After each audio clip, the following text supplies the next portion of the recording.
Good news, Shane Gillis Tires, renewed for Season 3. That's fantastic. I was worried that Netflix was going to Netflix this thing and not bring it back, but it is great. You'll hear me talk about it in tomorrow's episode, which is the top funny things of the year so far that I've actually seen, and Tires is way up the list. I think Tires at times is like The Office at its best. I know what I just said out loud, but that's how I feel. Season 3 of Tires will come out in 2026. Part of the original Tires deal, the one that created Season 2, included Shane getting another stand-up special for Netflix. Looking forward to that one. His first, Beautiful Dogs, in 2023. Spent 2 weeks on the U.S. top 10 list on Netflix. All right, this next story is a little dark from Pete Davidson.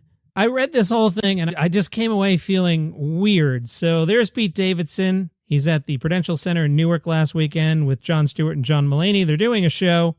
And according to the Post, Pete started talking about his maternal grandfather, sharing with the crowd that the grandfather got the lung cancer, and I'm not close with him. I'll quote Pete here via the New York Post. I'm close with my dad's dad. I don't like my mom's dad. He used to beat the S out of me, and I don't like him very much. He's old school. He's very Irish. You know those old Irish Jews that are so Irish? They're like pink, right? Now, I'm reading this very seriously. For all I know, Pete was, being very jokey about this, but all I can react to is the text version because I wasn't there. And I just come away going like, ooh. Continuing to read Pete via the New York Post, his veneers are somehow brown. He's just an old school dude, and he's dying. I want to be there for my mom. She's sad about it. I don't want to be rude to my mom. I think I have the best mom in the world. I'm very, very lucky. So I've been trying to remember a good time that me and my grandpa had so I could hold on to it. Pete did recall a few positive experiences with that grandpa, including, according to the Post, an inside joke about an internet personality known as Cake Fart Girl. Back in April, Pete had told People magazine, I had a really crappy childhood, and the worst thing that ever could have happened to me happened to me when I was 7, referring to his father dying on 9/11. Pete explained that has altered his mindset over the years. I've kind of been like, F it. Who the F cares, and like F everyone. At the end of the day, it's like your family matters and your 2 or 3 friends that you have matter. Everybody else can go F themselves and you don't have to put all this pressure on yourself. This is sort of newer for me. But it kind of shows if you see me now, it's a little different because I went through something pretty tough. I just think, who cares what people you don't even know think? Like, who the F cares? You don't know them.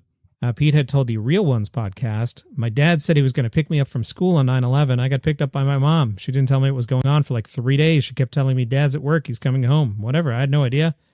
And one night I turned on the TV and I just saw my dad on the TV. I was like, oh, okay. And they were like, these are all the firemen that are like dead. It was weird because we didn't know he was dead for like 3 weeks. They were finding people, They were pulling people out of stuff and there was just sort of hope. Like it was just up and down and nobody knew how to deal with it. Dad said he's coming home to pick you up, but he doesn't. For life, I'm like, I don't believe anyone. I'm trying to learn how to believe people, and Hollywood isn't exactly the greatest place to learn that skill. My mom was like 30. I'm about to be. I wouldn't know what the F to do, and that's why as I get older, I'm like, my mom was awesome. She really loves me. A lot to unpack there. I mean, you get it, right? Dad says, I'll pick you up after school, and then you don't know what's going on. If you were in New York City or the area around 9/11, you just remember that whole time. I remember as I was reading the story, you would see on the news, hospitals had all this staging area waiting for the mass casualties to come in, and none did. I was working at WR Radio at the time, and one of our reporters had gone down to the World Trade Center. We hadn't heard from her for hours and hours, and I happened to be in the hallway when she returned back to work many hours later, and I gave her a hug, and she looked like I was being inappropriate, wanted to send me to HR, and I was like, I'm sorry, I thought you were dead. Very powerful day, and honestly, not making for a great comedy podcast here, so let's switch topics. Bill Burr is developing a half-hour comedy at Fox based on the life of Earthquake, the comedian Earthquake, real name Nathaniel Stroman. The half-hour comedy at Fox based on the life of comedian Earthquake will be called Earthquake. Little kerfluffle over at South Park. The season 27 premiere on Comedy Central was originally slated for July 9th. It's being moved to July 23rd. The delay comes back to South Park's streaming rights. There's some uncertainty over Skydance's acquisition of Comedy Central's parent Paramount Global, which co-owns the joint venture between South Park Digital Studios, and Trey and Matt. Trey Parker and Matt Stone, the creators of South Park, posted on social media, "This merger is a stuff show, and it's effing with up South Park." Not sure of the grammar there, but we'll move on. We're at the studio now working on new episodes, and we hope the fans get to see them somehow. Apparently, the show had an exclusive streaming licensing deal with HBO Max worth $500 million. That expired a week ago and has not been replaced by a new exclusive one or multiple non-exclusive ones. Paramount Global wants to be able to stream the show on Paramount Plus. That makes sense. They even told investors on their earnings call that starting this July, South Park will be coming to Paramount Plus in the U.S. Meanwhile, the South Park streaming rights have been streamed to other platforms.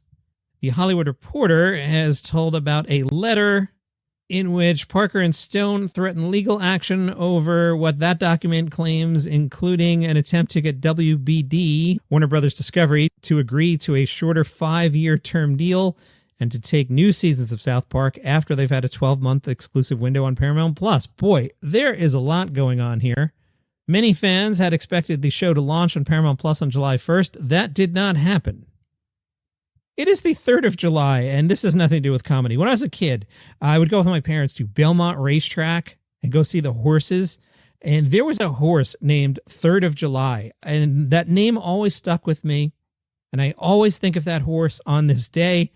My father had put in like a $1 bet for me on 3rd of July. It was like my favorite horse ever.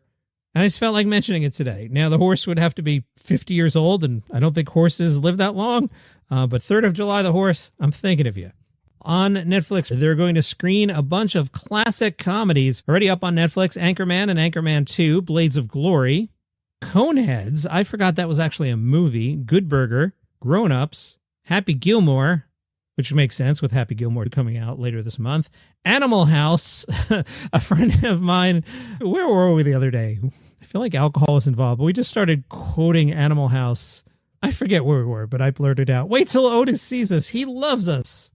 Night at the Roxbury, Old School, The Other Guys, Road Trip, Tommy Boy, Wayne's World 2, Zoolander.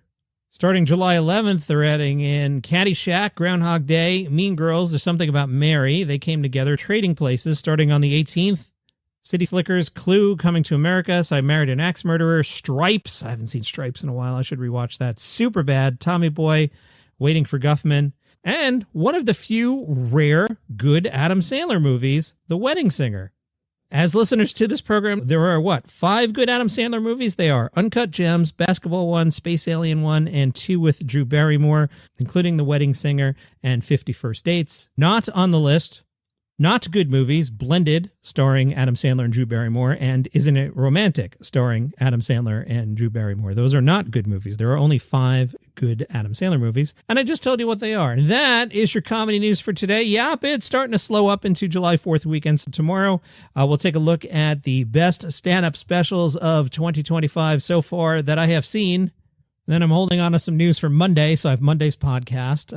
As for what I'm doing Saturday and Sunday, that's a great question, my friend. Download the show, and you'll find out when I figure it out. See you tomorrow.